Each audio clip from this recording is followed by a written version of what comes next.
Summer தொடங்கியாச்சு. இப்போ நம்ம காணொலியில் இப்போ பார்க்கக்கூடியது நல்ல சுவையான பலாப்பழ ரெசிபி தான். இப்போ பலாப்பழ சீசன்.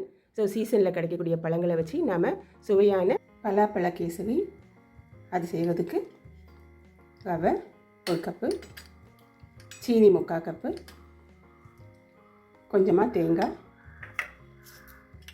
கேசரி பொடி, ஏலக்காவும் சுக்கும். இனிப்பு ஸ்வீட் செய்யும்போது அது டைஜஷன் ஆகிறதுக்கும் இனிப்பு திகட்டாமல் இருக்கிறதுக்காகவும் இந்த ஏலக்காவும் சுக்கும் போடுவாங்க. மணமாகவும் இருக்கும். கூடவே திராட்சைப்பழம், சக்காப்பழ பீஸு சின்ன சின்ன துண்டுகளாக கட் பண்ணி வச்சது. இந்த இனிப்புக்கு தேவையான அளவு நெய். இதோட நம்ம ஒரு ஸ்பெஷல் இன்க்ரீடியண்ட்டும் நம்ம பார்க்கலான்னு இருக்கோம். இதுதான் அந்த ஸ்பெஷல் பலாப்பழ கூழ். இது பலாப்பழத்தை நல்லா வேக வச்சு அதை மிக்சியில் நல்லா அடித்து வெள்ளைப்பாகில் போட்டு நல்லா பெரட்டி எடுத்தால் இது போல் பலாப்பழ கூழ் கிடைக்கும். பலாப்பழ அல்வான்னு கூட சொல்லுவாங்க. நல்லா ஸ்வீட்டாக இருக்கும். இதோ நல்ல திக்காக நம்ம காய்ச்சி எடுத்து வச்சது. இதில் இருந்து கூட நம்ம 1 ஸ்பூன் இந்த கேசரிக்காக போடலான்னு இருக்கோம். வாங்க எப்படி செய்யலான்னு பார்க்கலாம். இப்போ நாம் நெய் 1 ஸ்பூன் போட்டுக்கலாம். நல்லா மெல்ட் ஆனதும் நம்ம எடுத்து வச்சுருந்த திராட்சை பழத்தை இதில் போட்டுக்கலாம். இது கூட 2 கேஷ்யூ நட்டு நம்ம போட்டுக்கலாம்.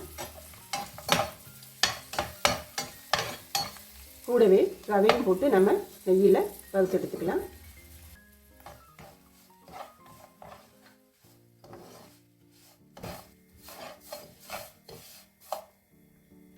இது கூடவே நம்ம எடுத்து வச்சுருந்த தேங்காயும் சேர்த்து நெய்யில் போட்டு வறுத்து எடுத்துக்கலாம். இது கூடவே ஒரு 3 கிண்ணம் தண்ணி சேர்த்துக்கலாம். இது 3 கப்பு நம்ம தண்ணி சேர்த்துக்கலாம். தண்ணி சேர்த்து நல்லா கலந்து எடுக்கணும். இந்த ரவை நல்லா வெந்து கிடைக்கணும். அப்போதான் பலாப்பழ கேசரி நல்லா மென்மையாக அல்வா மாதிரி சுவையை கொடுக்கும். நம்ம 3 கிளாஸ் தண்ணி ஊற்றினோம். அந்த கிண்ணத்தில் 3 கப்பு அளவுக்கு தண்ணி ஊற்றினோம். இப்போ நல்லா அந்த ரவை நல்லா வெந்து கிடச்சிருச்சு. இன்னும் கொஞ்சம் நல்லா வேகணும். எப்போவுமே வழக்கமாக நம்ம சாதாரண கேசரி செய்வோம், பைனாப்பிள் கேசரி செய்வோம், மாம்பழ கேசரியெல்லாம் செய்யலாம். அதே போல் இது பலாப்பழ கேசரி. இப்போ பலாப்பழ சீசன் வந்துடுச்சு இல்லையா, அதனால் நம்ம வீட்லேயும் அவைலபிளாக இருந்தது. ஸோ நம்ம பலாப்பழத்தில் கேசரி செய்தால் என்னன்னு தோணுச்சு. அதனால தான் இது கொஞ்சம் வித்தியாசமாக இருக்கும். டேஸ்ட் அவ்வளோ நல்லாயிருக்கும். கேசரி சும்மாவே நல்லாயிருக்கும், எல்லாருக்கும் பிடிக்கும். ஆனால் பலாப்பழ கேசரினா இன்னும் பிடிக்கும். இதை செய்து பார்த்துட்டு எப்படி வந்ததுன்னு கூட சொல்லுங்கள். ரொம்ப நல்லாயிருக்கும்.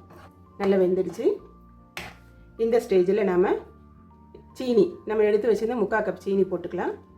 நாம் அளந்து சேர்த்த தண்ணியில் ரவையை நல்லா வேக விடணும்.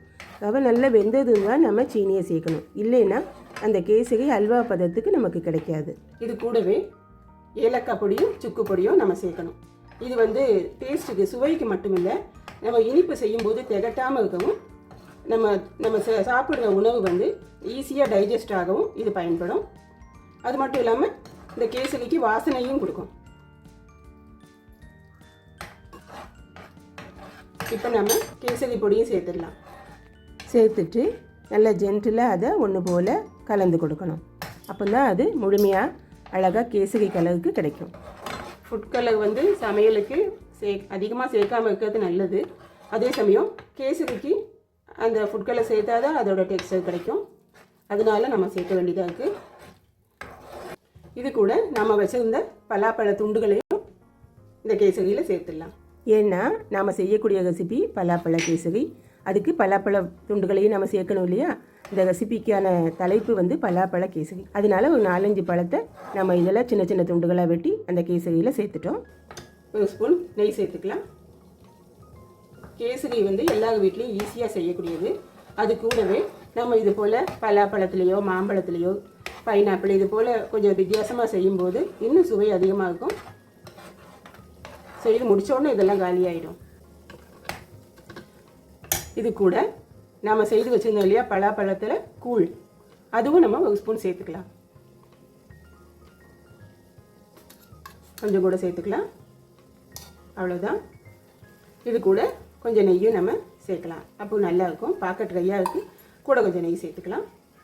இதில் வந்து பலாப்பழத்தில் வெல்லம் சேர்த்துக்கிறதுனால நான் சீனி வந்து 3/4 கப்பு தான் சேர்த்தேன். ஏன்னா அதிகமாகிடக்கூடாதுன்னு.